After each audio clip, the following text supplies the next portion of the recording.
నమస్తే, welcome to big talk. నేను రవి. ప్రధానమంత్రి నరేంద్ర మోదీ అధ్యక్షతన జరిగిన కేంద్ర కేబినెట్ సమావేశం కీలక నిర్ణయం తీసుకుంది. One nation one election draft బిల్లుకు మంత్రివర్గం ఆమోదం తెలిపింది. ఇప్పటికే జమిలీ ఎన్నికలపై రామ్నాథ్ కోవింద్ కమిటీ సిఫార్సులకు కేంద్రం ఆమోదం తెలిపింది. తాజాగా జమిలీ ఎన్నికల బిల్లుకు కేబినెట్లో ఆమోదముద్ర వేయడంతో ఈ బిల్లును ప్రస్తుత పార్లమెంట్ శీతాకాల సమావేశాల్లోనే ప్రవేశపెట్టనున్నారు. భారత్ వంటి అత్యధిక జనాభా కలిగిన దేశంలో ఒకేసారి ఎన్నికలు కష్టం, పారదర్శకతపై అనుమానాలు కలగొచ్చు. ఇక గడువులోపే ప్రభుత్వాలు పడిపోతే జమిలీ లక్ష్యమే దెబ్బతింటుందనే వాదన ఉంది. ఇంతకు జమిలీ ఎన్నికలతో మేలు జరగనుందా, నష్టం జరగనుందా? ఒకే పార్టీ పెత్తనం కిందకి వ్యవస్థలన్నీ వెళ్లే అవకాశాలు ఎంతవరకు ఉన్నాయి? ఇలాంటి విషయాల్ని ఇవాళ బిగ్ టాక్లో చర్చిద్దాం. రైట్, ఇదే అంశాలపై మొత్తానికి కేంద్ర ప్రభుత్వం అయితే మాత్రం జమిలీ ఎన్నికలు నిర్వహించడానికైతే మాత్రం ఒక బిల్లునైతే ఈ పార్లమెంటు శీతాకాల సమావేశాలను ప్రవేశపెట్టడానికైతే మాత్రం సిద్ధమవుతుంది. నరేంద్ర మోదీ అధ్యక్షన ఈరోజు అయితే మాత్రం కేంద్ర క్యాబినెట్ సమావేశంలో పలు కీలక నిర్ణయాలు తీసుకున్నారు. 13వ తారీఖు కానీ 14వ తారీఖు కానీ పార్లమెంట్లో ప్రవేశపెట్టే అవకాశాలు ఉన్నాయి. దీనికి బీజేపీ ఎంపీలందరూ కూడా అందుబాటులో ఉండాలని చెప్పేసి సమాచారం అయితే ఇవ్వడం జరిగింది. ఇక జమిలీ ఎన్నికలు అంటే మిగిలినటువంటి దేశాల్లో అది సాధ్యమైనా, భారత్ లాంటి దాదాపు అత్యధిక జనాభా కలిగినటువంటి దేశాల్లో సాధ్యమైనా? ఇది పార్టీలకు అనుకూలంగా ఉంటాయా, లేకపోతే ప్రాంతీయ పార్టీల పరిస్థితులు ఏంటి? మరోపక్క రాష్ట్రాల్లో కొన్ని సందర్భాల్లో ప్రభుత్వాలు కూలిపోయినప్పుడు జమిలీ ఎన్నికల ప్రాబల్యం ఎంతవరకు ఉంటుంది? మరోపక్క ఇది ఏ పార్టీలకి లబ్ధి చేకూర్చే అవకాశాలు తదితర అంశాల గురించి ఈరోజు బిగ్ టాక్లో చర్చలో పాల్గొంటున్నారు పేట రమేష్ గారు, టీపీసీసీ అధికార ప్రతినిధి, అలాగే దుగ్గరాజు శ్రీనివాసరావు గారు, రాజకీయ విశ్లేషకులు చర్చా కార్యక్రమంలో పాల్గొంటున్నారు. చర్చా కార్యక్రమంలో మిగిలిన పార్టీల నుంచి కూడా చర్చలో పాల్గొంటారు. ముందుగా రమేష్ గారు, టీపీసీసీ అధికార ప్రతినిధి, నమస్తే అండి. రమేష్ గారు నమస్తే. రైట్, ఏంటి కేంద్ర ప్రభుత్వం అయితే మాత్రం నరేంద్ర మోదీ సారథ్యంలో కేబినెట్ సమావేశమైంది. ఈరోజు జమిలీ ఎన్నికలపై అయితే మాత్రం ఏకాభిప్రాయం తీసుకుంది. దీన్ని పార్లమెంట్లో ప్రవేశపెట్టడానికి సర్వ సన్నద్ధాలు అయితే మాత్రం ఒడ్డుతుంది. ఈ నేపథ్యంలో జమిలీ ఎన్నికలను ఏ విధంగా చూడవచ్చు? మన భారత్ లాంటి దేశంలో ఈ జమిలీ ఎన్నికలు సాధ్యమేనా? గతంలో 1951 నుంచి 1967లో భారత్లో జమిలీ ఎన్నికలు ఉన్నాయి. తర్వాత రాష్ట్ర ప్రభుత్వాలు కూలిపోవటం, ఇక జమిలీ ప్రాధాన్యత తగ్గిపోవటం, రకరకాల పరిణామాలు చోటు చేసుకున్నాయి. ఏ విధంగా చూడొచ్చు అంటారు? ఎన్నికలంటే ఒక పార్టీకి సంబంధించిన విషయం కాదు, ఒక కేబినెట్ లో నిర్ణయం తీసుకునే విషయం కాదు. సమర్థంగా దీన్ని అన్ని పార్టీలు, ఇప్పుడు ఒక ఎన్నికలు జరిగేదంటే ఆ ప్రక్రియ అన్ని పార్టీలకు సంబంధించింది, బీజేపీకి సంబంధించిన విషయం కాదు. అన్ని పార్టీలను కూర్చొని పెట్టి సమగ్రంగా ఆలోచించి నిర్ణయం తీసుకునే చర్య. ఇది ఏకపక్ష నిర్ణయంగా ఉంది. ఈ రాజ్యాంగ ప్రకారము ఈ ఎన్నుకోబడిన వాళ్ళు ముఖ్యమైన వ్యక్తి కాబట్టి, ఎన్నుకోబడిన వాళ్ళే ప్రధానంగా ఈ దేశాన్ని వెళ్తున్నారు కాబట్టి ఆ ఎన్నుకోబడిన ప్రక్రియ అంత విచ్చలవిడిగా ఇష్టం వచ్చినట్టు చేసే విధానం కాదు కదా. జమిలీ ఎన్నికలంటే అది శాశ్వతంగా అన్ని రకాల పరిస్థితులను గమనించి పారదర్శకంగా ఈరోజు నిర్వహించాల్సిన అవసరం ఉంది. దానికి ఈ రోజు చూడు, మన ఎన్నికలు జరుగుతుంటే దుబారా ఖర్చులు ఈ రోజు 1000 కోట్ల రూపాయల ఖర్చు అవుతుంది. తాగుబోతులు తయారైతున్నారు. ఇటువంటి పరిస్థితులే కాకుండా దీనికి వచ్చే పరిణామాలు ఏంటంటే, ఇంత అధిక జనాభా ఉన్న ఈ రాష్ట్రంలో ఒకట, ఈ దేశంలో ఒకట ఎన్నో రకాల ఇబ్బందులు వస్తాయి. ఒక దగ్గర డిస్క్వాలిఫై అవుతారు, ఒక దగ్గర నో మోషన్ కాన్ఫరెన్స్ లో ఓడిపోతారు. ఇటువంటి రకాల ఒకే ఎన్నికలు జరగడం అనేది అసాధ్యమైన విషయం. సాధ్యాలను కూడా గమనించాల్సిన అవసరం ఉండేది. ఈ రకాల ఎన్నికలు ఈ ప్రక్రియలు అనేది ఎన్నో రకంగా జరుగుతాయి. ప్రతి రాష్ట్రంలో ఏదో జరుగుతుంది, రకరకాల ఇబ్బందులు ఉండే పరిస్థితి. అది కాకుండా జమిలీ నిర్మించాలంటే ఈ మిషన్ తోడు కాకుండా మ్యాన్ పవర్ తోటి ఓటేసే పరిస్థితులు రావాలి. మేజర్ గా అది రోల్ చేస్తారు. ఇలా అశాశ్వతంగా జరుగుతున్నది కాబట్టి ఇటువంటి పరిణామాలు జరుగుతా ఉన్నాయి. ఎన్నికలు కూడా గెలుపులు జరుగుతున్నాయని ఒక రమేష్ గారు ఇది బీజేపీకి అనుకూలంగా చేస్తుంది అనుకుంటున్నారా? లేకపోతే అంటే ఎన్నికల వ్యయాన్ని, అంటే బీజేపీ కూడా చెప్తుంది ఎన్నికల వ్యయాన్ని తగ్గించడం కోసం, సమయభారాన్ని తగ్గించడం కోసం రకరకాల నేపథ్యంలో, అంటే ఒకే వన్ నేషన్ వన్ ఎలక్షన్ అనే నినాదంతో 2024 మేనిఫెస్టోలో కూడా బీజేపీ పెట్టింది. కాబట్టి ఈ జమిలీ ఎన్నికలకైతే సన్నద్ధం అవుతుంది. ఎలా అంటారండి? ఎన్నికల వ్యాయామం తక్కువ, ఇవన్నీ బంద్ చేసి పబ్లిక్ మీటింగ్లు బంద్ చేసి ఎక్కడెక్కడ పెట్టి వీడియో కాన్ఫరెన్స్లలో మాట్లాడాలి. ఉమ్, అది చేయగలుగుతారా? ఓన్లీ వీడియోలో మాట్లాడి ఎన్నికల ప్రక్రియను మొదలు పెట్టాలి. ఉమ్, బహిరంగ సభలు కానీ, రోడ్ల క్యాంపెయిన్లు కానీ, ఉమ్, డబ్బులను విచ్చలడు ఖర్చు పెట్టడం కానీ, ఉమ్, ఈ రోజు కోట్ల రూపాయలు పట్టుబడుతున్నాయండి. ఇటువంటి పరిస్థితుల్లో ఈ ఎన్నికలు జరుగుతామనేది ఒక కానీ బీజేపీకి అనుకూలం అన్నటువంటి పక్షాలు అయితే మాత్రం దాదాపు అనుకూలంగా ఉన్నాయి. జమిలీ ఎన్నికలు రావాలి అని చెప్పేసి కొన్ని ఉంటాయి. కానీ కాంగ్రెస్ సారథ్యంలోని కాంగ్రెస్ అయితే మాత్రం వ్యతిరేకిస్తుంది. 100% ఉమ్, దీనిలో స్వార్థం ఉంది. ఉమ్, కొంత కొన్ని లోబిస్టు లోపభూయిష్టం. పరిస్థితుల మీద నాకు పబ్లిక్ లో డౌట్ ఉంది. ఉమ్, ఇది జరుగుతున్నది కాబట్టి ఆ ప్రక్రియలో కొంత అన్యాయం జరుగుతుంది, ఎన్నికలు సమగ్రంగా మంచి తరహా పోతలేవనేది ఒక అపోహ కూడా ఉంది. ఉమ్, దీన్ని కాపాడాల్సిన బాధ్యత ప్రభుత్వాల మీద ఉన్నది. మొత్తం అన్ని ఈ భారతదేశంలో ఉన్న అన్ని పార్టీలకు కూడా సంబంధించిన విషయం కాబట్టి అన్ని పార్టీలు కూర్చొని నిర్ణయం తీసుకునే విషయం లేదు. ఉమ్, ఏక క్యాబినెట్ లో నిర్ణయం తీసుకునే పరిస్థితులలో ఈ ఎన్నికలు జరగాలనేది అసంభవం అండి. రైట్. ఇంకోటి ఎన్నికలకు ఉన్న సిబ్బందిని అంతా పెడితే ఉమ్, ఏం జరుగుతుందో ఎక్కడేం జరుగుతుందో కూడా తెలియదు.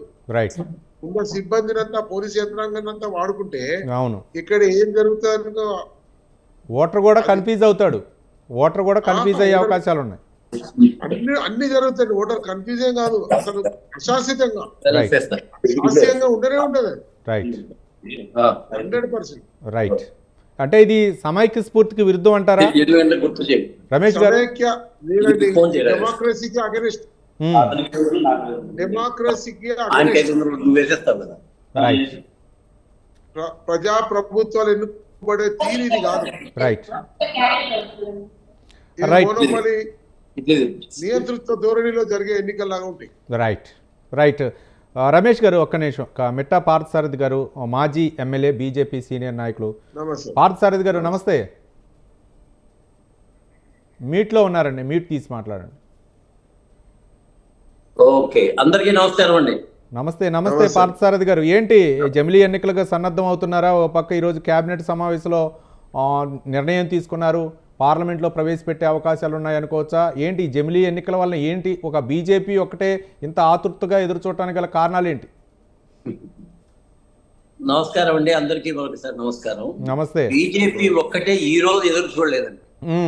దేశం యొక్క బాగు బీజేపీ కోరుతోంది కాబట్టి సాక్షాత్తు వెంకయ్య నాయుడు గారు ప్రెసిడెంట్ గా ఉన్నప్పుడే, అంతకు ముందు కూడా దేశానికి ఒకే ఎన్నికలు అనేటువంటిది ప్రజాస్వామ్యానికి మంచిది. వచ్చిండేటువంటి ఎన్నికల ఆధారంగా రాజకీయాలు జరగకూడదు, అభివృద్ధి ఆధారంగా రాజకీయాలు జరగాలి. అభివృద్ధి జరగాలంటే 5 సంవత్సరాల పాటు ఒకరికి అవకాశం ఇవ్వాలి. వాళ్ళు చేసే అభివృద్ధిని చూసి ఖచ్చితంగా మనము వచ్చేటువంటి వాళ్ళకి అవకాశం ఇచ్చినప్పుడు మాత్రమే. ఈ రోజు అమెరికాలో ఉండేటువంటి ఎలక్షన్ సిస్టమ్ ఏ విధంగా ఉంది, మిగతా దేశాల్లో ఏ విధంగా ఉంది అంటే రోజు రోజుకి ఎన్నికలు పోరండి. అక్కడ ఒకసారి సమస్య వచ్చిన తర్వాత ఒకేసారి ఎన్నికలు ఉంటాయి. అలా కాకుండా ఇక్కడ ప్రతి నిరంతరము ఎన్నికలను బేస్ చేసుకునే రాజకీయాలు చేయాలంటే అభివృద్ధి జరగదు. కాంగ్రెస్ పార్టీ చేసింది అదే కదా అన్ని రోజుల పాటు. కాబట్టి ఎప్పుడైనా కానీ అసలు పోనీ దీనివల్ల నష్టం ఎవరికిందని చెప్పండి. పోనీ ఒక్క బీజేపీకి మాత్రమే ఎన్నికలు పెడుతున్నారా జమిలీ ఎన్నికలు? రైట్. పార్థసారథి గారు రైట్. బీజేపీ తీసుకుంది. బీజేపీ ఒక నిమిషం. పార్థసారథి గారు 2024 మేనిఫెస్టోలో కూడా పెట్టారు జమిలీ 1 నేషన్ 1 ఎలక్షన్ అని పెట్టారు. రైట్, సంతోషం. కానీ ఈ ఎలక్షన్లో భారతదేశం లాంటి అత్యధిక జనాభా కలిగినటువంటి దేశంలో సాధ్యమేనా? మరో పక్క స్థానిక సంస్థల ఎన్నికలు నిర్వహించాలి, పార్లమెంట్ ఎన్నికలు నిర్వహించాలి, అసెంబ్లీ ఎన్నికలు నిర్వహించాలి. వీటన్నిటికీ చాలా రకరకాలైనటువంటి హోంవర్క్ చేయాల్సినటువంటి అవసరం ఉంది. సార్, సాధ్యమేనా అనేటువంటి పదం మిగతా పార్టీలకేమో కానీ భారతీయ జనతా పార్టీకి ప్రతి ఒక్కటి సాధ్యమే. 370 ఆర్టికల్ తీసేసే సాధ్యమని ఎవడైనా అనుకుంటారా? మా యొక్క శవాల మీద వెళుతుంది, మమ్మల్ని చంపితే తప్ప జరగదు అని చెప్పేసి అక్కడ ఫరూక్ అబ్దుల్లా వీళ్ళు మాట్లాడిండేటువంటి వాళ్ళందరూ ఏమయ్యారు? జరిగిందా లేదా? అయోధ్య రామ జన్మభూమి ప్రశాంతంగా ఇది సాధించడం సాధ్యమేనా అని అందరూ అన్నారు కదా ఈ మహానుభావులందరూ. మరి అది సాధించామా లేదా? ట్రిపుల్ తలాక్ అసలు సాధ్యమవుతుందా? మొత్తం గొడవలు జరిగిపోతాయి, ముస్లింస్ అందరూ కూడా ఏమో అయిపోతారు, వాళ్ళు వీళ్ళు కొట్టుకుంటారన్నారు. అది సాధించామా లేదా? ఇది కూడా 100% సాధిస్తాం. దమ్ము లేనటువంటి వాళ్ళకి, ఆలోచన లేనటువంటి వాళ్ళకి, సమాజం పట్ల హితం లేనటువంటి వాళ్ళకి, దేశ ప్రేమ లేనటువంటి వాళ్ళకి అసాధ్యాలు చాలా ఉంటాయి. ఎందుకంటే వాళ్ళకి స్వార్థం ఉంటుంది. ఇక్కడ మాకు స్వార్థం ఉండదు కాబట్టి మాకు అన్ని సాధ్యాలే, ఇది కూడా సాధ్యమే. ఎందుకంటే చెప్తాను, ఇందులో మీరు చెప్పిన దానిలో ప్రజలకు ఉపయోగపడే ఏ కార్యక్రమం ఉందా? ఒకటి కాదండి, వందలు ఉన్నాయి. ఒక్క నిమిషం రమేష్ గారు, రమేష్ గారు, వందలు ఉన్నాయి. మీకు వినే రైట్, ఒక నిమిషం, ఒక నిమిషం రమేష్ గారు, ఒక్క నిమిషం. ఎన్ని అవుతాయో అన్ని బీజేపీ వచ్చిన తర్వాత ప్రజలకు ఉపయోగపడేవి ఉన్నాయి. మీకు వినే ఓపిక ఉండాలంతే. రైట్, అంటే ఏ పార్టీకి స్వార్థం ఉంది, ఏ పార్టీలు వ్యతిరేకిస్తున్నాయి పార్థసారథి గారు? నేను ఒకటేనండి, భారతీయ జనతా పార్టీ ఏ పార్టీ వ్యతిరేకిస్తుంది, ఏ పార్టీ వ్యతిరేకించలేదు అనేది ఆలోచన చెయ్యదు. అందరి కన్సెస్ తీసుకురావడానికి ప్రయత్నం చేస్తుంది. ఆ పార్టీలు వ్యతిరేకం చేస్తాయి అనే ఆలోచన చేసి కూర్చుంటే ఏ సమస్యకు పరిష్కారం రాదు. ఒకవేళ పార్లమెంట్ లో చర్చలు జరగనివ్వండి, ఏ పార్టీ ముందుకు వస్తుంది, ఏ పార్టీకి రాదనే తేలుతుంది కదా. ఏమవుతుంది, ప్రజాస్వామ్య పద్ధతిలోనే కదా చేసేది. ప్రజాస్వామిక పద్ధతిలో చేస్తుంటే ఏదైనా సమస్య, ప్రతి ఒక్కరికి స్వేచ్ఛను ఇస్తున్నాం. నేను ఒక విషయం రమేష్ గారు, మా దేశానికి ఇన్ని భాషలున్న దేశం, ఇంత ప్రపంచంలో జనాభా గల పెద్ద దేశం, చిన్న దేశమైనా ఎక్కువ మంది ప్రజలున్న దేశం. ఇందులో మీరు చేయాల్సిన ఇవేనా? రామ జన్మభూమి, కాశ్మీర్లోని ఇష్యూ ఇది కాదండి. ప్రజలకు ఉపయోగపడలే ఏమైనా చేసినా మీరు చెప్పాలా? రైట్, అంటే గతంలో జరిగిపోయినటువంటి పరిణామాలు. ఒక్క నిమిషం రమేష్ గారు, పార్థసారథి గారు, మనకి సమయం వృధా తప్ప ఏముండదు, అవి జరిగిపోయినాయి. రైట్, సమాధానం చెప్పకపోతే దీనికి విలువ అంటే ఇది సమయం వృధా అవడం తప్ప ఇంకో మార్గం ఉండదండి. వేసిండే ప్రశ్న 100% ప్రజాస్వామ్య పద్ధతిలో ప్రతిపక్షం వేయాల్సిన ప్రశ్న వాళ్ళు వేశారు, వారికి అభినందనలు. మొట్టమొదట ఈ ఒక 5 నిమిషాలు దయచేసి డిస్టర్బ్ చేయకండి రమేష్ గారు కానీ మీరు కానీ. 5 మినిట్స్ నాకు తర్వాత మళ్ళీ మీరు నాకు సమయం మీకపోయినా పర్వాలేదు. వచ్చిన మొట్టమొదట్లోనే మీ జన్మలో ఊహించినటువంటి విధంగా స్వచ్ఛ భారత్ను తీసుకొచ్చాం. ఇది ప్రజలందరికీ ఉపయోగపడేదే. రాష్ట్రాలకు 32% నుంచి 49% నిధులు చేశాం. రాష్ట్రాలకి ప్రజలకి ఉపయోగపడేదే. మీ హయాంలో మొత్తం అంతా కూడా 3 కోట్లు మాత్రమే బ్యాంక్ అకౌంట్ ఉంటే ఈరోజు 54 కోట్ల మందికి బ్యాంకు ఖాతాలు తీసుకొచ్చాం. ఇది ప్రజలకు ఉపయోగపడేదే. గ్రామీణ సడక్ యోజన కింద గ్రామాలకు రోడ్లు వేస్తున్నాం. ఇది ప్రజలకు ఉపయోగపడేదే. ప్రతి ఒక్క గ్రామానికి సిమెంట్ రోడ్లు వేస్తున్నాం. ప్రజలకు ఉపయోగపడేదే. ముద్రా యోజన కింద 43 కోట్ల బ్యాంకు ఖాతాల్లో ఉండేటువంటి వాళ్ళకి 42 కోట్ల మందికి మనము బ్యాంకు షూరిటీ లేకుండా, గ్యారంటీ లేకుండా వాళ్ళకి నిధులు అందజేసి వాళ్ళ యొక్క అభివృద్ధి కోసం తీసుకొస్తున్నాం. ఇది ప్రజలకు ఉపయోగపడేదే. 2004 నుంచి 2014 దాకా కేవలం 13 లక్షల కోట్లు మాత్రమే దేశ బడ్జెట్ సాధించేటువంటి మన్మోహన్ సింగ్, సోనియా గాంధీ హయాం నుంచి ఈ రోజు 54 లక్షల కోట్లు. రమేష్ గారు ఒక్క నిమిషం. ఒకట్లు వస్తే 13 ఒకట్ల 13, 13 రెండ్ల 26, 13 మూల 39, 13 52, 4 రెట్లు దేశ బడ్జెట్ పెంచినాం.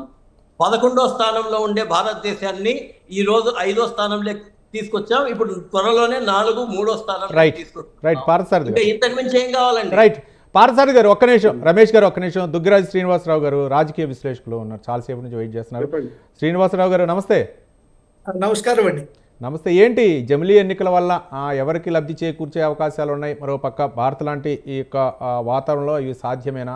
మరోపక్క బీజేపీ అయితే మాత్రం ఎట్టి పరిస్థితుల్లో కూడా 2027కి ఈ జమిలీ ఎన్నికలు నిర్వహించాలనే సన్నద్ధతో ఉన్నట్లు తెలుస్తుంది. రామ్నాథ్ కోవింద్ మాజీ రాష్ట్రపతి ఆధ్వర్యంలో ఆయనకు ఒక కమిటీని ఏర్పాటు చేసింది. ఆ కమిటీ సిఫార్సు అయితే మాత్రం ఆ నివేదికను అయితే అందజేసింది, దీన్ని ఆమోదింపజేశారు. దీంట్లో కొన్ని సవరణలు కూడా, రాజ్యాంగ సవరణలు కూడా చేయాల్సినటువంటి అవసరం ఉంది, ఏకాభిప్రాయం కుదరాల్సినటువంటి అవసరం ఉంది. 50% రాష్ట్రాలు కూడా సహకరించాలి. లోటుపాట్లు చాలా ఉన్నాయి. దీన్నైతే మాత్రం ఈ శీతాకాల సమావేశాల్లోనే పార్లమెంట్లో ప్రవేశపెట్టాలనే విధంగా ఎన్డీఏ ప్రభుత్వం అయితే మాత్రం చాలా ఉత్సాహంగా ఉంది. ఎలా చూడొచ్చు అంటారు శ్రీనివాసరావు గారు? నమస్కారం అండి ప్యానెల్లో ఉన్న పెద్దలకి. ఇది ఇప్పుడే ఏమీ అవ్వలేదండి, ఇది కేవలం ప్రారంభం మాత్రమే. ఒక ఆలోచన, ఆ ఆలోచనకి తగినటువంటి నేపథ్యాన్ని నిర్మించుకుంటూ వచ్చారు. కోవింద్ కమిటీ వేసి దాన్ని ముందుకు తీసుకొచ్చి ఈ రోజు కేంద్ర మంత్రివర్గానికి ఆమోదం, దీని తర్వాత పార్లమెంట్కి వెళ్ళాలి. ఉమ్, అయితే దీని మీద సందేహాలు, అసలు ఎన్నికలు జరపగలమా, ఉమ్, దేశమంతా ఒక్కసారి జరపగలమా అంటే ఉమ్, 3 సాధారణ ఎన్నికలు ఇలానే జరిగాయండి, జమిలిగానే జరిగాయి.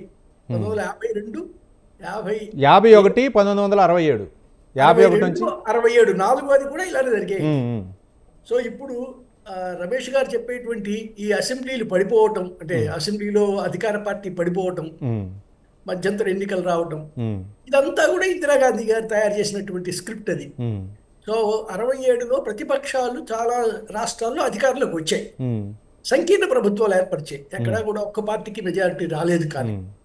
కానీ వాటిల్లో తమిళనాడులో బలంగా ఉన్నటువంటి ద్రవిడ పార్టీ తప్పించి, డిఎంకే తప్పించి ఉమ్, మిగతా ఏ సంకీర్ణ ప్రభుత్వాన్ని కూడా కాంగ్రెస్ వాళ్ళు నిలవలేవలేదండి. ఉమ్, అది బెంగాల్లో కానివ్వండి, ఒరిస్సాలో కానివ్వండి, యూపీలో కానివ్వండి, ఎక్కడా కూడా ఉమ్, ప్రతిపక్షాలు ఏర్పాటు చేసిన సంకీర్ణ ప్రభుత్వాలని నిలవనివ్వకుండా ఉమ్, పార్టీలు ఫిరాయించి ప్రోత్సహించారు, లేదా గవర్నర్ని వాడుకున్నారు. ఉమ్, ఏదైనా చేసినా కూడా ఈ 67 తర్వాతనే మనకి ఈ సమస్య వచ్చింది. ఏమిటి? ఎన్నికలన్నీ కూడా ఒకేసారి జరగకపోవటం అనేటువంటిది. ఉమ్, సో మిగతావి లోక్సభ మొత్తం కూడా దేశవ్యాప్తంగా జరుగుతున్నాయి కదా, ఉమ్, దేశవ్యాప్తంగా జరుగుతున్నాయి. ఒకేసారి జరుగుతున్నాయి, ఉమ్, డిఫరెంట్ ఫేజెస్ లో జరుగుతున్నాయి. అవునవును, దశల వారీగా. అదే పద్ధతిలో ఇప్పుడు ఇవి కూడా జరుగుతాయి. ఉమ్, అప్పుడు ఉండేటువంటి రక్షణ దళాలు, అప్పుడు ఉండేటి పోలీసు వ్యవస్థ, అవన్నీ ఇవే. అంటే ఒక పోలింగ్ బూత్ జరిగేది ఒకేసారి దేశం అంతా జరగవు, ఒకే డేట్ లో జరగవు కదా. ఉమ్, సో డిఫరెంట్ డేట్స్ లో డిఫరెంట్ ఫేజెస్ లో జరుగుతాయి దశల కాబట్టి వారీగా. సంఖ్య సెక్యూరిటీ అనేది పెద్ద సమస్య కాదండి. ఉమ్, ఇక రెండోది రాజకీయ అంశం. ఉమ్, ఇది రాజకీయ అంశంగానే బీజేపీ తీసుకుంది కాబట్టి రాజకీయ అంశం గురించి ఆలోచిద్దాం. ఉమ్, సో రాజకీయంగా ఇలాంటి ఎన్నికలు ఉమ్, ఏకాభిప్రాయంతో రావాలి అనేటువంటిది కాంగ్రెస్ ప్రతినిధి రమేష్ గారు చెప్పినటువంటిది. ఉమ్, అయితే కాంగ్రెస్ వారి అధికారంలో ఉన్నప్పుడు ఉమ్, ఎన్ని నిర్ణయాలను ఏకాభిప్రాయంగా తీసుకున్నారో వారు చెప్పాలి. ఉమ్, సో ఏ నిర్ణయాలైనా సరే అధికార పార్టీ ప్రతిపాదిస్తుంది. జరిగే ఏదైనా మేజర్ గా జరిగే ఎన్నికలు ఏవైనా సరే, ఏదైనా ప్రతిపాదనలు 91లో పివి నరసింహారావు గారు ఆర్థిక సంస్కరణలు తీసుకొచ్చేటప్పుడు ఏమి ఆల్ పార్టీ మీటింగ్ జరగలే. ఆయన అది మంచిది అనుకున్నాడు, ఆయన తీసుకొచ్చేశాడు. సో దాన్ని సమాజం అంగీకరించింది. సో ఇప్పుడు కూడా బీజేపీ అనేటువంటిది అధికారంలో ఉన్న పార్టీగా వారికి ఉన్న హక్కును వినియోగించుకొని ఈ ప్రతిపాదన తీసుకొచ్చారండి. ఈ ప్రతిపాదన మీద పార్లమెంట్ లో కానీ శ్రీనివాసరావు గారు, ఏదైనా అధ్యక్ష ఎన్నికలు ఓకే డైరెక్ట్గా ఎన్నుకునేదైతే జమిలీ ఎన్నికలు అయితే సాధ్యపడదని కొంతమంది నిపుణులు అయితే చెప్తున్నారు. కానీ మనలాంటి దేశంలో స్థానిక ఎన్నికలు నిర్వహించాలి, అసెంబ్లీ ఎన్నికలు నిర్వహించాలి, పార్లమెంట్ ఎన్నికలు నిర్వహించాలి, బ్యాలెట్ పేపర్ అవ్వచ్చు, లేకపోతే ఈవీఎంల్లో అవ్వచ్చు, అంతమంది లిస్టు ఉంటాయంటే ఓటర్ కన్ఫ్యూజ్ అయ్యే అవకాశాలు ఉన్నాయనుకోవచ్చా? అంటే మీరు చెప్పేటువంటి దాంట్లో ఈ ఎన్నికలు, ఈ జమిలీ ఎన్నికల కిందకి లోక్సభ, శాసనసభ ఎన్నికలు మాత్రమే వస్తాయండి. లోకల్ బాడీస్ రావు, మున్సిపాలిటీ పంచాయతీలు రావు. ఎందుకంటే అవి నిర్వహించేదేమో కేంద్ర ఎన్నికల సంఘం, లోక్సభ ఎన్నికలను, శాసనసభ ఎన్నికల్ని. ఈ కింద మీరు చెప్పే మున్సిపాలిటీ, స్థానిక సంస్థల ఎన్నికలన్నీ కూడా నిర్వహించేది రాష్ట్ర కమిషన్, రాష్ట్ర ఎన్నికల కమిషన్ నిర్వహిస్తుంది. సో వీటికి వాటికి క్లాష్ అయ్యేటువంటి అవకాశం మాత్రం లేదండి. రైట్. అసెంబ్లీకి, లోక్సభకి ఇప్పుడు ఒకేసారి జరుగుతున్నాయి, రేపైనా ఒకేసారి జరుగుతాయి. అది పెద్ద ఇబ్బంది కాదండి, నిర్వహణ ఇబ్బంది మాత్రం కాదు. ఆ విషయం ఎలక్షన్ కమిషన్ యంత్రాంగాలు చూసుకుంటాయి. ఒకటే ఏమిటంటే రాజకీయంగా ఏకాభిప్రాయాన్ని సాధించడం కుదరదా? ఒకవేళ నిజంగా సాధించి జమిలికి అందరినీ ఒప్పించినా కూడా భవిష్యత్తులో మళ్ళీ ప్రభుత్వాలు కూలిపోవడం అనేది జరగదా? అప్పుడైనా మళ్ళీ ఈ లక్ష్యం దెబ్బతింటుంది కదా. ఇప్పుడైతే జమిలిగా పెడుతున్నామనేటువంటి లక్ష్యం దెబ్బతినకుండా ఉండాలి అంటే స్థిరమైన ప్రభుత్వాలు 5 ఏళ్ల పాటు పాలించేలాగా ఉండాలి.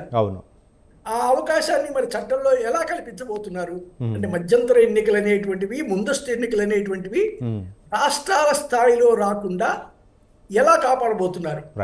మన కొన్ని సందర్భాల్లో లోక్సభ ఎన్నికలు ముందస్తుగా వెళ్ళారు కొంతమంది, రాష్ట్రాలు ఎలా ఉండిపోయాయి. కొంచెం రాష్ట్రాల్లో కూడా ముందస్తుగా వెళ్ళిన సందర్భాల్లో వెళ్ళాయి, లోక్సభకు వెళ్ళలేదు. ఇలాంటి కాంట్రడిక్షన్స్ అనేటువంటివి గతంలో ఉన్నాయి. మళ్ళీ అలాంటివి రావనే గ్యారంటీ ఏమిటి? వాటిని ఎలా అధిగమించగలరు? ఈ మొత్తం చట్టం ఏదైతే ప్రతిపాదిస్తున్నారో చట్టంలో అది సంపూర్ణంగా బయటికి రానంత వరకు కూడా మన ఊహాగానాల మీద, రాజకీయ అంశాల మీద మాత్రమే చర్చించుకోవడం జరుగుతుంది. రైట్. శ్రీనివాసరావు గారు, వీటిలో ఆర్టికల్స్ కొన్ని ఉన్నాయి, వాటిని సవరించాల్సినటువంటి అవసరం ఉందా అనుకోవచ్చా ఇప్పుడు ఉన్నటువంటి రాజ్యాంగం ప్రకారం? రాజ్యాంగంలో ఎన్నికలు ఒకేసారి జరగాలనే ఉందండి. 5 ఏళ్లకు ఒకసారి ఎన్నికలు జరగాలి అనే పదం ఉంది దాంట్లో. అసెంబ్లీ ప్రజాప్రతినిధుల సభలకి ప్రతి 5 సంవత్సరాలకి ఒకసారి జరగాలి అని ఉంది. అయితే జరగాలని రాజ్యాంగంలో ఉంది కదా అంటే, మన ఆంధ్రప్రదేశ్లో, ఉమ్మడి ఆంధ్రప్రదేశ్లో తీసుకున్నట్టయితే 1972లో ఎన్నికలు జరిగాయండి. అప్పుడు ఎప్పుడైపోవాలి? 77లో అయిపోవాలి ఎన్నికలు. కానీ ఇందిరాగాంధీ గారు రాజ్యాంగాన్ని సవరించి 6 సంవత్సరాలకు పెంచిందండి దాన్ని. అంటే 1 సంవత్సరం అదనంగా 78 దాకా మనకి ఎలక్షన్స్ జరగాలి, మళ్ళీ 78లో జరిగాయి. సో అప్పుడు రాజ్యాంగాన్ని ముట్టుకొని కాంగ్రెస్ పార్టీ వారికి అనుకూలంగా మన రాష్ట్రంలో కండక్ట్ చేసింది ఎలక్షన్స్. సో ఇప్పుడు దాన్ని అభ్యంతరం పెట్టేటువంటి హక్కు, నిజంగా నైతిక హక్కు మాత్రం కాంగ్రెస్ పార్టీకి లేదండి. బట్ మిగతా అంశాల మీద వాదించవచ్చు. ఇలా జరగవచ్చు కదా, అలా జరగవచ్చు కదా, లూప్ హోల్స్ అనేటువంటివి, అంటే దాంట్లో ఉండే లోపాలు ఏవైతే ఉంటాయో దాన్ని రేపు చర్చ జరిగే సందర్భంగా తప్పనిసరిగా చూపించవచ్చు. ఇదిగో ఇలాంటి హైపోథెటికల్ అయినా సరే, అంటే ఊహకు సంబంధించినవైనా సరే, ఇలా జరిగే అవకాశం ఉంది, ఇలా జరిగే అవకాశం ఉంది అని చెప్పి చేయించవచ్చు. అయితే తప్పులే చేయలేదు, ఇదే మొదటిసారి పెద్ద తప్పు అనే కాంగ్రెస్ పార్టీ వాదన మాత్రం సరైంది కాదండి. రైట్. రమేష్ గారు ఎలా స్పందిస్తారు? రమేష్ గారు, ముఖ్యంగా మీరు మాట్లాడే దానిలో మీకు కొన్ని విషయాలు గ్రహించండి. పివి నరసింహారావు గారు గ్లోబలైజేషన్, ప్రైవేటైజేషన్ తెచ్చారు, అది ప్రజల ఇన్వాల్వ్మెంట్ లేదు, ప్రజలకు ఉపయోగపడేది ఉన్నది. ఈ ఎన్నికలు, జమిలీ ఎన్నికలు అనేది ప్రజలంతా ఇన్వాల్వ్ అయ్యేది. ఇది ఇంటర్నల్ ప్రజాస్వామ్య దేశం కాబట్టి ప్రజలు ఎన్నుకోబడే వ్యవహారం కాబట్టి దీనికి కొన్ని రెజల్యూషన్స్ పాస్ చేసేటివి, దేశ భవిష్యత్తు కోసం పనిచేసేటివి. కానీ రమేష్ గారు ఇంతకుముందు పార్థసారథి గారు చెబుతున్నటువంటి అంశాలు, మేము రకరకాలైనటువంటి ఆ బిల్లుల్ని పాస్ చేయించాం, వాటిని అమలు చేపిస్తున్నాం శాంతియుతంగా, పార్లమెంటు ఆమోదంతో, ఎక్కడా కూడా ఇబ్బంది లేకుండా చేస్తున్నాం, ఆర్టికల్ 370 కానీ ఇందాక కొన్ని అంశాలని ఉదహరించారు. అదే మాదిరిగా ఇప్పుడు కూడా జమిలీ ఎన్నికలు కూడా అదే తరహాలో ఒక శాంతియుతంగా ఒక ఏకాభిప్రాయాన్ని తీసుకొచ్చి జమిలీ ఎన్నికలకి నిర్వహించి తీరుతామనే విధంగా ఆయన చెప్తున్నారు పార్థసారథి గారు. ఇది స్వార్థపూరితమైనది. ఇందులో కొంత ఒక నిమిషం పార్థసారథి గారు, రెండో అంటే దాని గురించి క్లారిఫికేషన్ ఇవ్వాలని నాకు ఉంది. కానీ నేను ఒక విషయం చెప్తాను. ఈ రోజు భారతదేశము, మీరు స్వాతంత్రం వచ్చినప్పుడు మీరు లేరు, అందుకే నయమైంది. మీరు కేవలము రామ జన్మభూమి ఇష్యూలు, ఆ ఇష్యూలుగా మతతత్వమైన ఇష్యూల మీదనే మీ కాన్సన్ట్రేషన్. కానీ ఈ రోజు మీ స్వాతంత్రం వచ్చిన, వినండి, స్వాతంత్రం వచ్చినప్పుడు బీజేపీ పార్టీ లేదు కాబట్టి ఇలా కంప్యూటర్ యుగాన్ని మీ చేతికి అందించాం. కానీ అంటరానితనం, వెట్టి చాకిరి, భూ సంస్కరణ, ఈ రోజు విద్యా విధానం, ఎడ్యుకేషన్, ఫ్రీ ఆసుపత్రులు, ఇవాళ ప్రతి విషయంలో కూడా పెద్ద ఎత్తున మార్పు తీసుకొచ్చి మీరేసారా రోడ్లు, కింద రోడ్లు లేకుంటే మీరు రోడ్డు వేస్తారండి. ప్రతి ఊరుకు విద్యుత్ శక్తి తీసుకొచ్చి ప్రతి ఊరికి బస్సు విధానంలో కూడా ఈరోజు దేశం ఒక ఉన్నత దేశాల సమతుల్యంగా తీసుకుపోయి ఈ రోజు మీరు వచ్చి మేము కాశ్మీర్ ఇష్యూ, ఈ రోజు మీరు చేసే ఘనకార్యాలు ప్రజలకు ఉపయోగపడేది ఏమీ లేదు.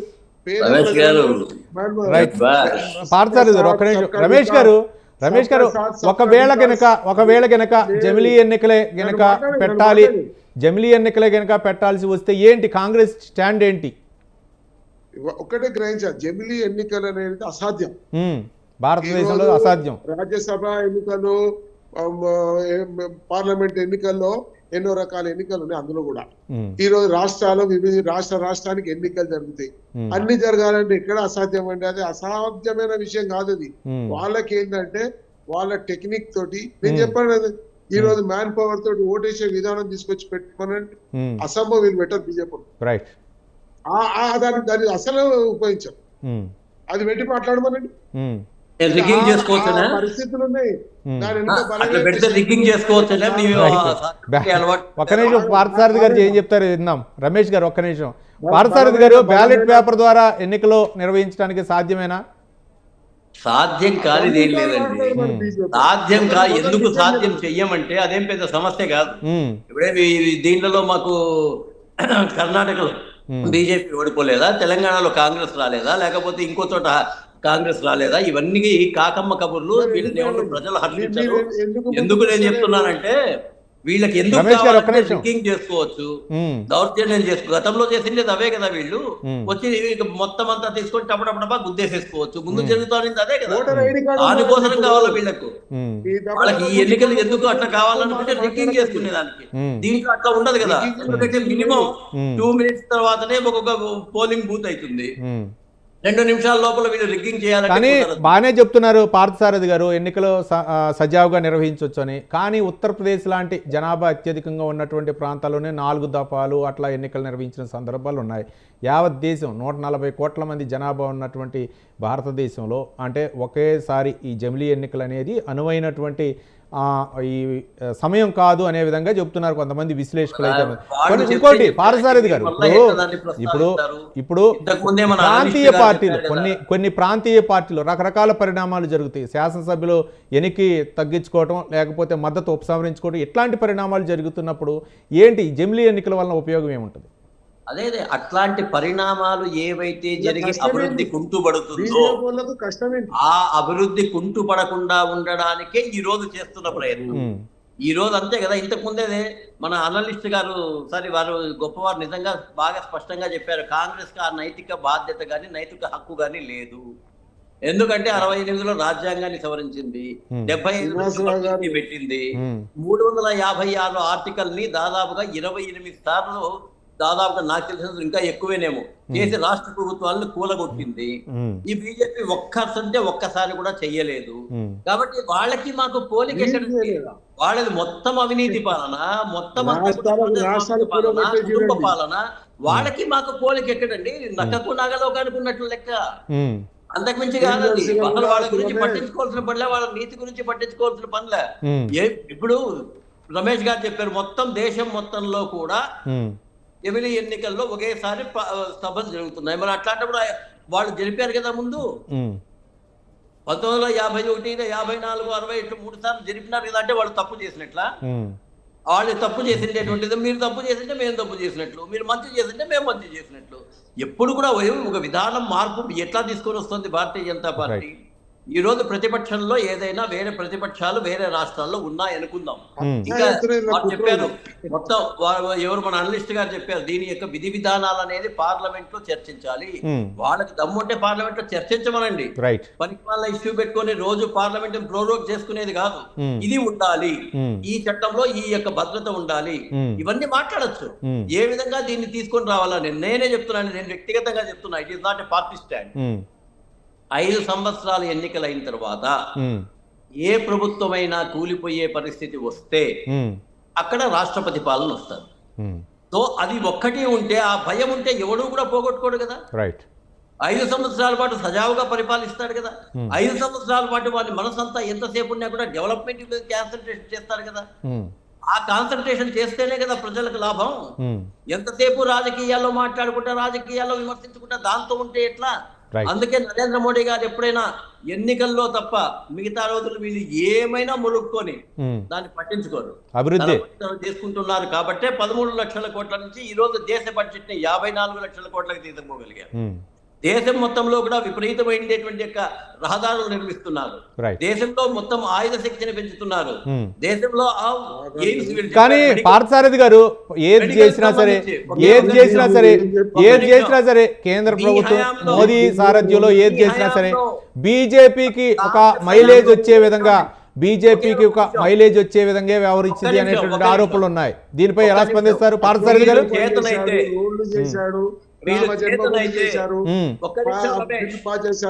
రమేష్ గారు ఒక్క నిమిషం. మీకు చేతనైతే గూగుల్లో సెర్చ్ చేసి, ఎందుకంటే అది మీ మాదిరి నా మాదిరి తప్పులు చెప్పదు కదండి, సెర్చ్ చేసి కాంగ్రెస్ హయాంలో ఎన్ని ఎయిమ్స్ హాస్పిటల్స్ వచ్చాయి, బీజేపీ హయాంలో ఎన్ని వచ్చాయి, కాంగ్రెస్ హయాంలో ఎన్ని ఐఐటీలు వచ్చాయి, బీజేపీ హయాంలో ఎన్ని వచ్చాయి, ఇది ఒక్కటి చూడండి చాలు. మీరు మాత్రం మనసులో మంచితనం ఉంటే రమేష్ గారు ఒక్క నిమిషం. శ్రీనివాసరావు గారు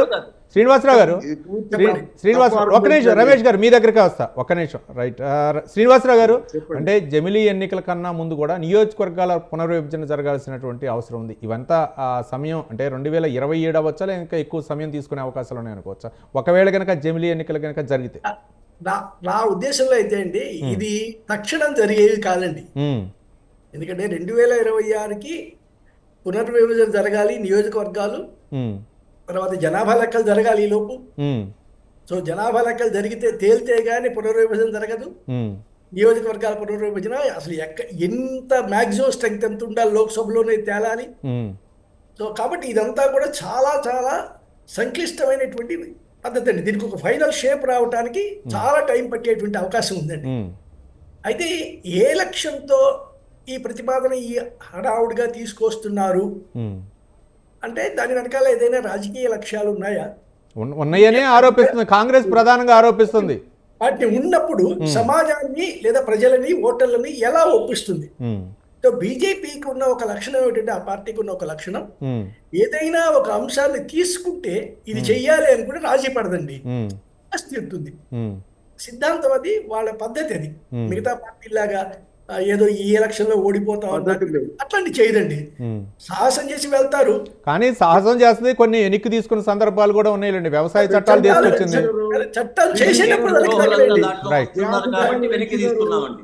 చట్టం వెనక్కి తీసుకున్న సందర్భాలు అన్ని పార్టీలకు ఉన్నాయండి. ఒక Right. చేయటం, వెనక్కి తీసుకోవటం అది బీజేపీ కొత్త కాదు. కాదండి, మీరు ఏకపక్షంగా మాట్లాడుతున్నారండి. నేను కాదండి. అనేది రమేష్ గారు మీ దగ్గరకు వస్తా, ఒక్క నిమిషం. రమేష్ గారు మీరు ప్లీజ్ వినండి. వినండి. మీ తర్వాత రమేష్ గారు ఎట్లా మాట్లాడతారు అట్లా? ఆయన ఏకపక్షం ఏముంది అక్కడ? రైట్. అదే నా మీద ఫిర్యాదు చేయండి.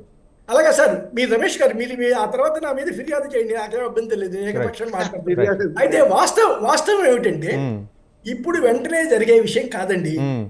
సో ఎందుకు జరగదని నేను ఊహిస్తున్నానంటే, 2026లో 3 ప్రధానమైన ప్రతిపక్షాలు అధికారంలో ఉన్న రాష్ట్రాల్లో ఎన్నికలు జరగాల్సి ఉందండి. అది బెంగాలు, తమిళనాడు, కేరళ. ఈ 3 పార్టీలు కూడా, అక్కడ అధికారంలో ఉన్న 3 పార్టీలు కూడా ఈ జమిలి ఎన్నికల్లో అంగీకరించే పార్టీలు కాదండి. సో ఆ ముఖ్యమైన 3 పార్టీల్ని ఒప్పించుకోకుండా 2026లోకి వెళ్ళలేరు, 2027లో కూడా వెళ్ళలేరు. కానీ బీజేపీకి అనుకూలంగా బీజేపీ, ఎన్డీఏ భాగస్వామ్య పక్ష పార్టీలు ఉన్నాయి. దాదాపు 17 రాష్ట్రాల్లో బీజేపీకి అనుకూలమైనటువంటి వాతావరణం ఉంది. దాదాపు 50% రాష్ట్రాలు అంగీకరిస్తే ఆ ఎన్నికలకి, జమిలీ ఎన్నికలకు ఓకే కదా. అంటే ఇప్పుడు 26కి ఎలక్షన్ అయిపోవాలండి. ఇక్కడ 26 సమ్మర్ వేసవి కాలంలో ఈ 3 రాష్ట్రాల్లో అయిపోవాలి ఎలక్షన్. కానీ అది పెంచడమా తగ్గించడమా, ఒకలా గనక ఎక్స్టెన్షన్ చేయడం అనేది కూడా దానికి మనకి రాజ్యాంగం ప్రకారం ఏంటంటే, ఎన్నికల తేదీకి ఎప్పుడు జరగాలో దానికన్నా 6 నెలల ముందు ఎన్నికలు జరిపే హక్కు ఎన్నికల సంఘానికి ఉందండి. అదే నోటిఫికేషన్ కానీ వాయిదా వేసే హక్కు వాటికి లేదండి.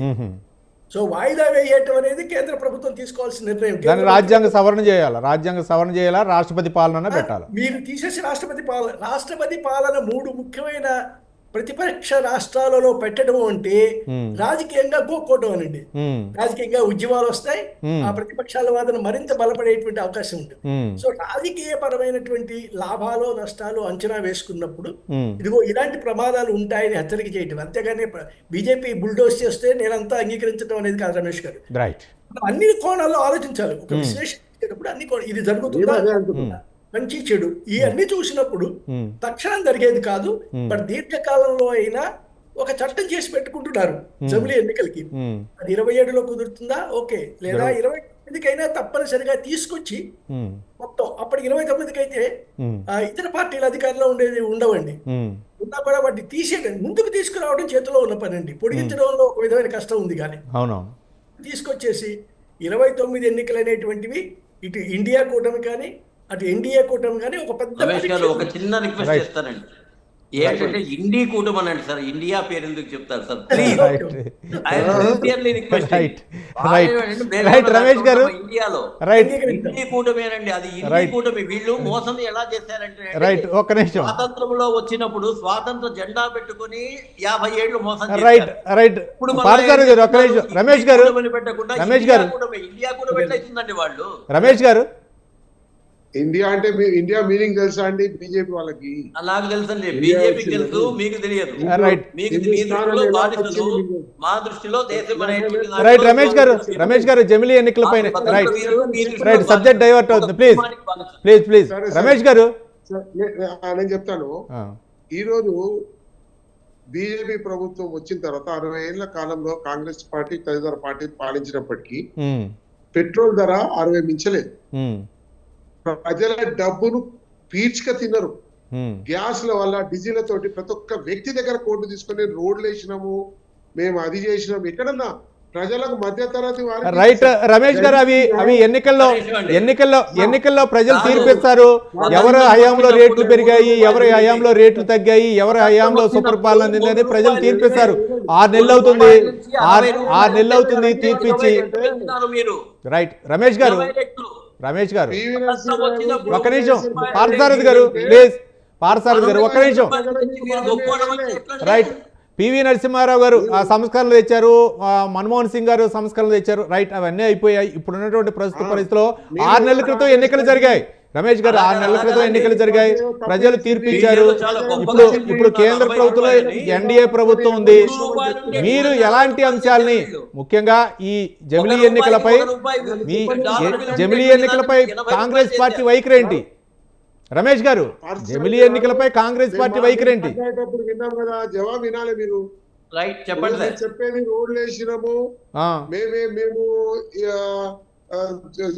రామభూమి కట్టినాము, పార్లమెంట్ అన్ని చేసినాము, మేము ఎంతో ధైర్యంగా చేసినాం అనే మాటలు మాట్లాడుతున్నారు. ప్రజలకు ఉపయోగపడేది ఏం లేదు. మీరు చెప్పింది మళ్ళీ చెప్పండి, పూర్తి ఓపిక పట్టండి. ప్రజల మీద భారం వేసి లక్షల కోట్లు మీరు ఈ రోజు గడించి రోడ్లు ఎత్తున్నామండి ఎక్కడన్నా. ఇది కోట్లు లేకుండా రైట్ రమేష్ గారు ఒక్క నిమిషం, పార్థసారథి గారు ఒక్క నిమిషం. రమేష్ గారు రైట్, పార్థసారథి గారు ఒక్క నిమిషం.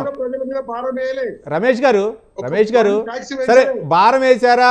ఆ ఎన్డీఏ కూటమి భారం వేసిందా? ప్రజలపై పెట్రోల్ ఛార్జీలు పెంచింది అనేది మొన్న ఎన్నికల్లో తీర్పు ఇచ్చారు, వదిలేయండి ప్రజలు ఇచ్చారు. కానీ ఇప్పుడు జమిలీ ఎన్నికలు జరగనున్న నేపథ్యంలో కుట్రలు దాగి ఉన్నాయని చెప్తున్నాను. నేను అనేది ఏంటంటే ప్రజలకు ఉపయోగపడిలో, ప్రజలకు బాగోగు, నిరుద్యోగులను ఉద్యోగులను చేయడంలో, విద్యాపరంగా అభివృద్ధి చేయడంలో, ఆరోగ్యపరంగా అభివృద్ధి చేయడంలో మీ పాత్ర. మేము ఈరోజు విద్యుత్ శక్తి లేని దేశం, పూర్తి పేద దేశంగా ఉన్నదాన్ని ఈరోజు ఉన్నత స్థానాన్ని తీసుకుని చంద్రమండలంలో పోయే రాకెట్ పోయే స్థానాన్ని ఉన్నత రాష్ట్రాలతో సమతుల్యంగా పోయే దీనాన్ని తీసుకొచ్చినాం. మీరు ఈ ఎన్నికలు, జమిలీ ఎన్నికలు పెడితే మన అభివృద్ధి జరుగుతుంది అనుకుంటున్నాను? ఎక్కడైనా అభివృద్ధి, దేశానికి అభివృద్ధి జరుగుతుందా? మీ బీజేపీ అభివృద్ధి జరుగుతుంది కావచ్చు. కానీ రమేష్ గారు బీజేపీ చెప్తుంది ఏంటంటే, ఎక్కడైనా సరే ఎన్నికల కోడ్ అమల్లో ఉంటుంది. ఎక్కడ అభివృద్ధి జరగాలన్నా సరే ఒక 2 నెలలు ఎన్నికల కోడ్ అమల్లో ఉండటం, ఏదైనా అభివృద్ధి కార్యక్రమాలు జరిగితే ఈ 2 నెలలు కూడా అభివృద్ధి కార్యక్రమాలు అయితే నిలిచిపోతున్నాయి. ప్రతి రాష్ట్రంలో కూడా, కేంద్రంలో అధికారంలో ఉన్నా సరే, ఆ ప్రభుత్వం ఏదైనా అభివృద్ధి చేయాలన్నా సరే, ఇట్లా మొత్తం సంవత్సరంలో అయితే మాత్రం 4 నెలలు ఎన్నికల కోడ్తోనే ఉంటుంది. ఇది శుభపరిణామం కాదు, అభివృద్ధికి విఘాతం కలిగించేటటువంటి అంశం. కాబట్టి ఒకే దఫా ఎన్నికలు కనుక నిర్వహిస్తే అభివృద్ధి అయితే మాత్రం వేగంగా పరుగులు పెట్టొచ్చు అని చెప్పేసి బీజేపీ వాదన. దీనికి ఎలా స్పందిస్తారు? పార్లమెంట్ ఎన్నికలు ఒకే దఫా జరుగుతాయి, 5 దొరుకుతాయి మిగిలినటువంటి రాష్ట్రాల్లో కూడా. అన్ని రాష్ట్రాల్లో ఒకే దఫా పార్లమెంట్ ఎన్నికలు జరుగుతాయి. అంటే ఎన్నికల ప్రక్రియకు కొంత విఘాతం కలగకుండా కొన్ని డేట్లు ఇచ్చుకుంటూ అంతటా కూడా నిర్వహించడం జరుగుతూ ఉంది. ఒకటి, ఈ రాష్ట్రాలకు వచ్చేవరకు రాష్ట్ర ఎన్నికలు కూడా ఈ పార్లమెంట్ ఎన్నికలకు సమతుల్యంగా పెట్టాలన్నది అసాధ్యం. అది మీ డెమోక్రసీలో అది జరిగే పరిస్థితే లేదు. ఈ రోజు మీరైతే ఎట్టి పరిస్థితుల్లో కూడా ఒప్పుకోరు రమేష్ గారు. కాంగ్రెస్ పార్టీకి మద్దతు ఇస్తున్నటువంటి పక్షాలన్నీ కూడా ఇండి కూటమి ఎవరు కూడా ఒప్పుకోరు, జమిలీ ఎన్నికలు అయితే వ్యతిరేకిస్తారు. నా మాటేనండి. ఎందుకు వద్దంటున్నారంటే ఎన్నికల ప్రక్రియలో భాగంగా ఈ రోజు ఒక పార్లమెంట్ ఎన్నికలు పూర్తి స్థాయిలో జరుగుతా ఉన్నాయి. రాష్ట్ర ఎన్నికలకు కొంత డేట్లు ఉంటాయి, దాన్ని ఎవరు కూడా చేంజ్ చేయలేరు. ఈ జమిలీ ఎన్నికలు పెట్టి చేసినా 4 రోజులు మాత్రమే మిగిలే ఉంటాయి. మళ్ళీ ఒక్కసారి ఎన్నికలు వచ్చి ప్రమాదం ఉంటుంది.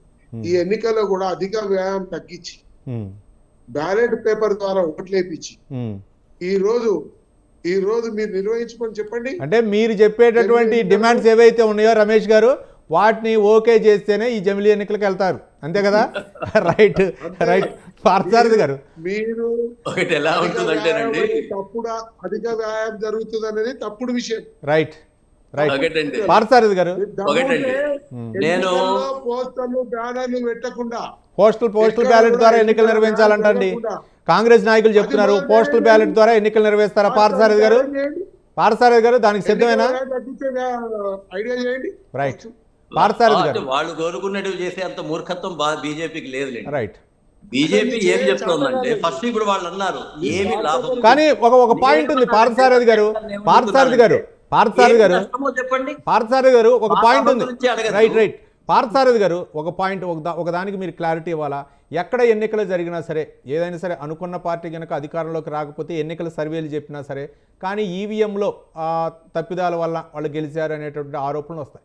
ఇది ఒక రాష్ట్రానికో లేకపోతే ఒక ప్రాంతానికో అయితే పర్వాలేదు, కానీ దేశవ్యాప్తంగా ఇట్లా ఎన్నికలు జరిగినప్పుడు ఈవీఎంలో ఇబ్బందులు తలెత్తాయి అనేటటువంటి ఒకటి ఏదైనా వాదన తలెత్తినప్పుడు మరి అట్లాంటి సమస్యను పరిష్కరించాలంటే దానికి ఏ విధంగా సమాధానం చెప్తారు? చేతగానే వాళ్ళు ఏం చెప్తారంటేనండి, మామూలుగా ఓడిపోయినానంటే ఆడలేక ఓడ మద్దలు అనేటువంటిది మన సామెత. వీళ్ళకు ఏది చేత కాదు. నేను ఒక్కడే ఉదాహరణ చెప్తాను. పార్లమెంట్ లో చిదంబరం గారు ఒకసారి సోదరుడు రమేష్ గారిని కూడా దీన్ని చూసుకోవాలా. ఎక్కడ ఈ డిజిటల్ కరెన్సీ జరుగుతుందా? 5 రూపాయలకు పోతే నాకు మార్కెట్ లో దొరకలా, ఇక్కడ దొరకలా, మీ బొటన వేలే మీకు ఇది సాధించేదానికి మీకు సాధ్యమైతుందా అని అనిండేటువంటి యొక్క చిదంబరం గారు ఎవరో మామూలు కాంగ్రెస్ నాయకుడు అంటే కాదు.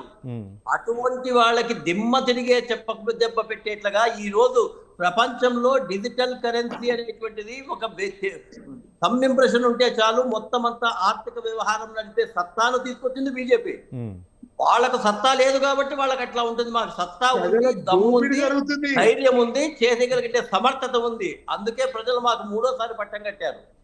ఈ రోజు వాళ్ళకి ఆ దమ్ము లేదు, వాళ్ళకి ఆ ధైర్యం లేదు, వాళ్ళకి ఆ యొక్క ఆలోచన లేదు, వాళ్ళకి ఆ సత్తా లేదు, వాళ్ళకి ఆ సామర్థ్యం లేదు.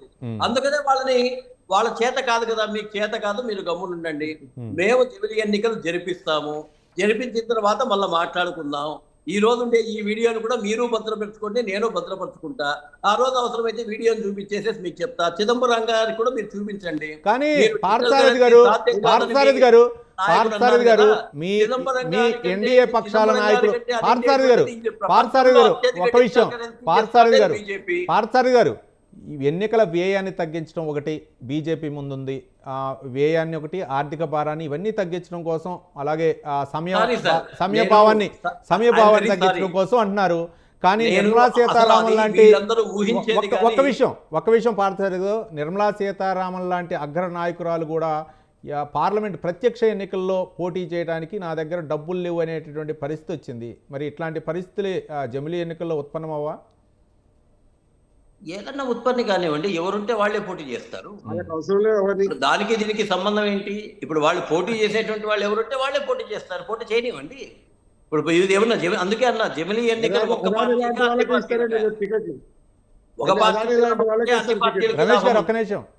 పార్టీకి నష్టం ఉంటే అన్ని పార్టీలకు నష్టం ఉన్నట్లే కదా.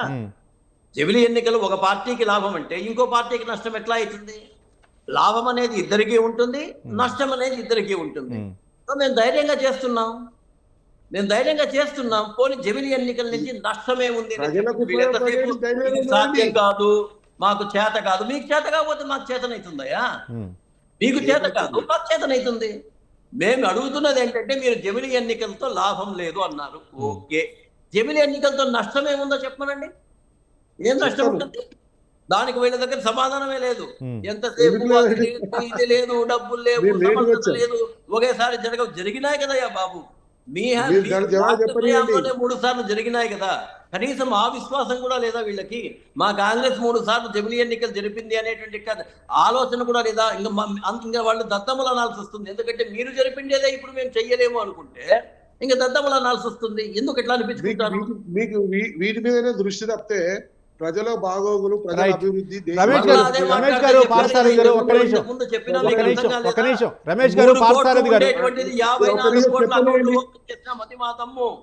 3 కోట్ల బ్యాంకు ఖాతాలు ఉండేది ఇచ్చేసినాం. రైతులకు మీ జీవితంలో ఎప్పుడు డబ్బులు ఇలా ఇప్పటికీ 6 లక్షల కోట్ల రూపాయలు. రమేష్ గారు మీరు చూసుకోండి. ముఖ్యమంత్రికి కాకుండా శ్రీనివాసరావు గారు శ్రీనివాసరావు గారు కమిషన్లు కూడా రాలే. దాదాపు మీ కమిషన్లు కూడా లేకుండా శ్రీనివాసరావు గారు డైరెక్ట్ గా ప్రజాస్వామ్యంలో 6,000 ఒక్క కోట్ల నిమిషం రూపాయలు ఒక్క నిమిషం మాట్లాడితే మేము ఒక్క నిమిషం. మాట్లాడినప్పుడు కూడా మాట్లాడతారు. రమేష్ గారు ఇలా భూ సంస్కరణ ద్వారా నాకు ఇచ్చలేదు. రమేష్ గారు ప్లీజ్ రమేష్ గారు పార్థసారథి గారు ఒక్క నిమిషం శ్రీనివాసరావు గారు శ్రీనివాసరావు గారు ఒకటే విషయం చెప్పండి ఒకటే విషయం చెప్తాను. చెప్పండి చెప్పండి ఇలా భూ సంస్కరణ ద్వారా 2 విధాల లాభమైంది. జమీందారు విధానాల రద్దు, రాజుల రద్దులు అన్ని జరిగినాయి మాబాలనే. దాని వల్ల జరిగిన లాభాలు ఏంటి తెలుసా? పేదోడు ఒక మంచి రైతుల ఒక పాలిట, అభివృద్ధిలో ఒక పాలిట, ఆయన ఒక దేశానికి అభివృద్ధి పాలిట లాభం జరిగింది. ఆయన పెత్తందారిగా తయారైండు. ఈరోజు దేశానికి లాభంగా జరిగే విధంగా పంటలు పండించి ఆ పడావుగా పడిన భూములన్నీ కూడా ఈ దేశానికి ఒక మంచి క్రాప్ తీసుకొచ్చే పరిస్థితి తీసుకొచ్చింది భూ సంస్కరణలు. ఈ జమీందారులు వేల ఎకరాలు అటువంటి సంస్కరణ చేశామండి మేము అభివృద్ధికి. ఈరోజు దాని వల్ల ఎంత లాభం జరిగింది? దేశానికి లాభం జరిగింది, పేదోడికి లాభం జరిగింది. అటువంటి చరిత్రాత్మకమైన నిర్ణయాలు కాంగ్రెస్ పార్టీ తీసుకున్నది. మీరు తీసుకున్న నిర్ణయాలు ఒక్కడు కూడా దేశానికి ప్రజలకు పార్థసారథి గారు వివరణ ఎదురు గాని పార్థసారథి గారు రైట్ వివరణ ఎదురు గాని ఒక్క నిమిషం. శ్రీనివాసరావు గారు దాదాపు అంటే మన భారతదేశంలో ఎన్నికలు అంటే పార్లమెంటు, తర్వాత అసెంబ్లీ, తర్వాత స్థానిక సంస్థలు ఎంపీటీసీ, జెడ్పీటీసీ, అలాగే ప్రెసిడెంట్, ఇట్లా ఎన్నికలు ఉంటాయి. కొన్ని చోట్ల కార్పొరేషన్ కూడా ఎన్నికలు జరుగుతూ ఉంటాయి. రకరకాల ఎన్నికలు ఉంటాయి. ఈ ఎన్నికల్లో ఎంపీ అవ్వచ్చు, లేకపోతే ఎమ్మెల్యే అవ్వచ్చు. ఈ ఎన్నికల్లో ప్రభావం చూపుతూ ఆయన ఓటర్లను అభ్యర్థిస్తూ మధ్యలో వాళ్ళు ఇచ్చినటువంటి హామీల అమలు కోసం ప్రయత్నించడం, ఎంతో కొంత అభివృద్ధి అయితే జరుగుతూ ఉంటుంది. రోడ్లు వేసే దగ్గర నుంచి, మౌలిక సదుపాయాలు కల్పించే దగ్గర నుంచి. కానీ ఒక్కసారి ఎన్నికలు అయిన తర్వాత, రాజకీయ నాయకులు గెలిచిన తర్వాత మళ్ళీ తిరిగి చూసే అవకాశాలు ఉన్నాయనుకోవచ్చా? ఇది ఇప్పుడు మనం కొత్తగా వేసే ప్రశ్న ఏం కాదండి. ఇప్పుడు 52, 57, 62, 67 అప్పుడు రాని ఇబ్బంది ఇప్పుడు కొత్తగా ఏమి రాదండి. కానీ ఇప్పుడు ఏదైనా సమస్య వచ్చిందంటే ఇప్పుడు అంటే ఏదైనా స్థానిక సంస్థల ఎన్నికలు వచ్చినాయి, ప్రజలు మనల్ని వ్యతిరేకిస్తున్నారో ఏమో, మనం అభివృద్ధి చేయాల్సినటువంటి అని కొంచెం ఆ యొక్క ఆతుర్త ఉంటుంది. కానీ ఈ 5 సంవత్సరాలు ఎన్నికలు అయిపోయిన తర్వాత ఎన్నికల వాతావరణం అనేది లేకుండా ఉంటే ప్రజలు ఒక పాయింట్ మిస్ అవుతున్నారండి. మీరు మళ్ళీ ఒక పాయింట్ మిస్ అవుతున్నారు. జమిలీ ఎన్నికలు అనేటువంటి ఆలోచన లోక్సభకి, అసెంబ్లీకి మాత్రమే వర్తిస్తుంది. లోకల్ బాడీస్ దానికి వర్తించదు. కాబట్టి కానీ రామ్నాథ్ కోవింద్ నివేదిక ప్రకారం స్థానిక సంస్థలు కూడా ఎన్నికలు నిర్వహించాలనే ప్రతిపాదన కూడా ఉంది. స్థానిక సంస్థల ఎన్నికలు అనేటువంటివి కేంద్ర పరిధిలో లేవండి, రాష్ట్ర పరిధిలో ఉన్నాయి. స్థానిక సంస్థలు అనేటువంటివన్నీ కూడా రాష్ట్ర ఎన్నికల కమిషన్, అవును, రాష్ట్ర ఎన్నికలే అవి కూడా 2వ దఫా నిర్వహించాలని చెప్పేసి ఇప్పుడు 5 ఏళ్లకోసారి జరగాలని వీటితో క్లబ్ చేయమని లేదండి. అక్కడ కూడా ఇదే ప్రాబ్లం వస్తుంది. పోతుంటారు, పార్టీలు మారుతుంటారు, పంచాయతీల్లో, మున్సిపాలిటీలో కూడా. కానీ అలా అవి అవాయిడ్ చేయడం కోసం ప్రయోగం మాత్రం ముందుగా లోక్సభ, అసెంబ్లీలో జరిగి స్థిరపడిన తర్వాత దీనికి రాగలరండి.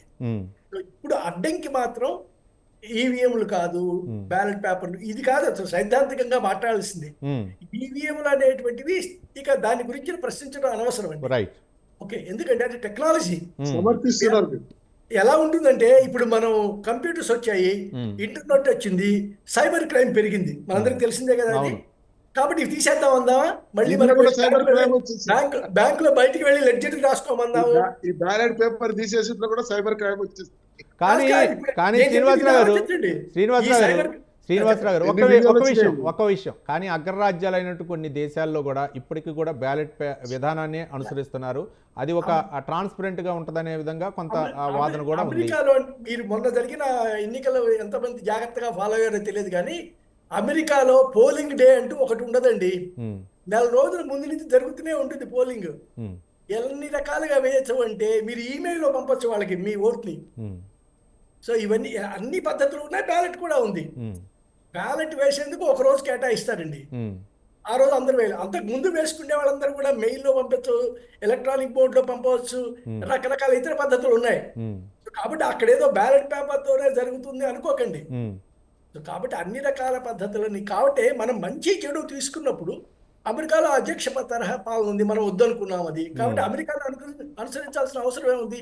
ఫ్రాన్స్ లో ఒకటి ఉంది, జర్మనీలో ప్రపోర్షనల్. కానీ ప్రపంచ దేశాల్లో ఇప్పటి వరకు కూడా ఒక 10 దేశాల్లోనే మాత్రమే ఈ యొక్క జమిలీ ఎన్నికలు అయితే నిర్వహిస్తున్నారు. అంటే స్వీడన్ అవ్వచ్చు, ఇండోనేషియా, దక్షిణాఫ్రికా, Germany, Spain, హంగేరియా, Belgium, Slovenia, అర్బేనియా, Poland ఇట్లాంటి 10 దేశాల్లోనే ఈ ప్రపంచవ్యాప్తంగా నిర్వహిస్తున్నారు.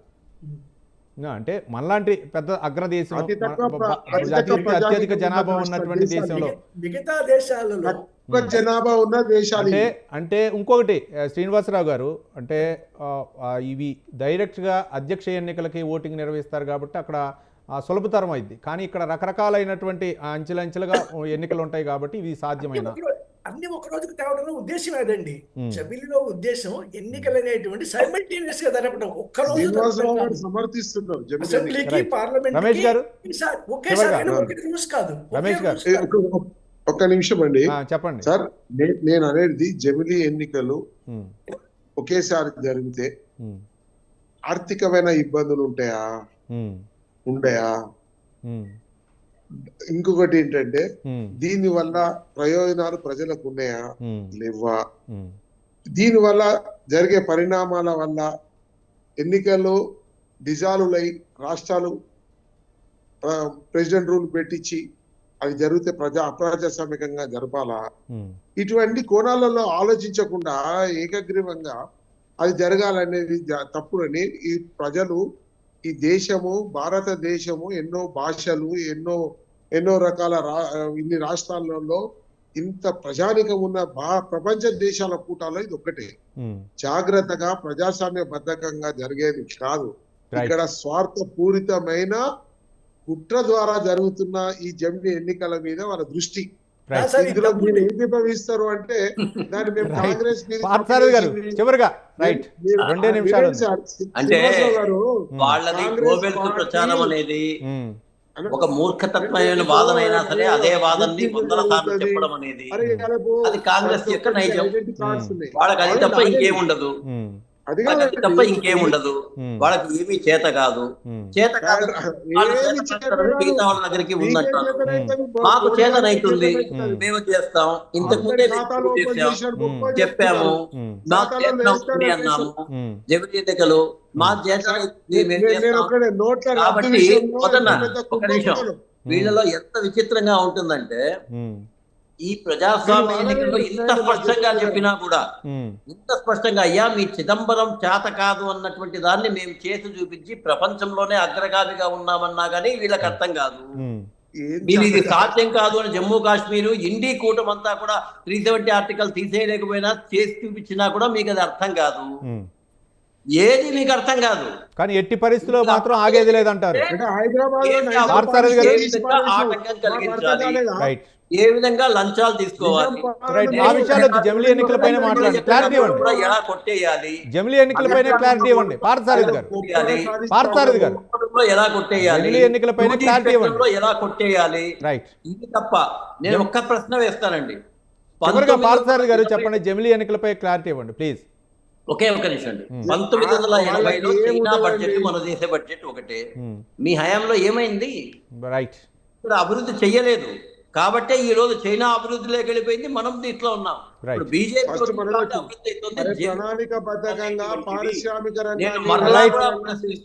రైట్. థ్యాంక్ యూ పార్థసారథి గారు, మాజీ ఎమ్మెల్యే, బీజేపీ సీనియర్ నాయకులుగా పాట రమేష్ గారు, టీపీసీసీ అధికార ప్రతినిధి దుగ్గరాజు శ్రీనివాసరావు గారు, రాజకీయ విశ్లేషకులు స్పందించి చర్చా కార్యక్రమంలో పాల్గొన్నందుకు అందరికీ ధన్యవాదాలు.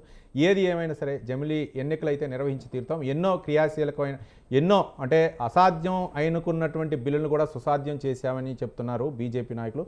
మరోపక్క ఆర్టికల్ 370 అవ్వచ్చు, మరొక రకంగా చెప్పాలంటే అభివృద్ధి నినాదంతో ఏవైతే తీసుకున్నాయో సంస్కరణలు, కొత్త సంస్కరణలు తీసుకున్నటువంటి బిల్లులను కూడా పాస్ చేసి అవి ప్రజలకు ఆమోదయోగ్యం అయ్యే విధంగా మేము చేసాం. అలాగే జమిలీ ఎన్నికలు కూడా నిర్వహించి తీరుతాం. దీనికి కావలసినటువంటి ప్రణాళికాబద్ధంగా ఏదైతే వర్క్ ఉందో అది మొత్తం కూడా చేసి తీరుతాం.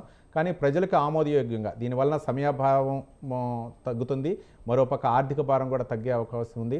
1 నేషన్ 1 ఓటింగు, 1 నేషన్ అనేది ఏదైతే 1 ఎలక్షన్ నినాదం ఏదైతే ఉందో దాన్ని అయితే మాత్రం అమలు చేసి తీరుతాము. 2024లో కూడా బీజేపీ మేనిఫెస్టోలో అయితే పొందుపరిచింది కాబట్టి ఈ వన్ నేషన్ వన్ ఎలక్షన్ ఏదైతే ఉందో దాన్ని అయితే ముందుకు తీసుకువెళ్తాం. అంటే ఏకాభిప్రాయ సాధన కోసం అయితే ప్రయత్నిస్తాం. దీన్ని అయితే పార్లమెంట్లో ప్రవేశపెడుతున్నాం కాబట్టి ఏ విధంగా ఏకాభిప్రాయం తీసుకొస్తారు, ఎప్పుడు అంటే 2027 అవుతుందా 2029 అయిదో మనం వేచి చూద్దాం. అప్పటికి ఇది ఇవాల్టి బిగ్ టాక్. రేపు బిగ్ టాక్లో మళ్ళీ కలుద్దాం. చూస్తూనే ఉండండి స్వతంత్ర.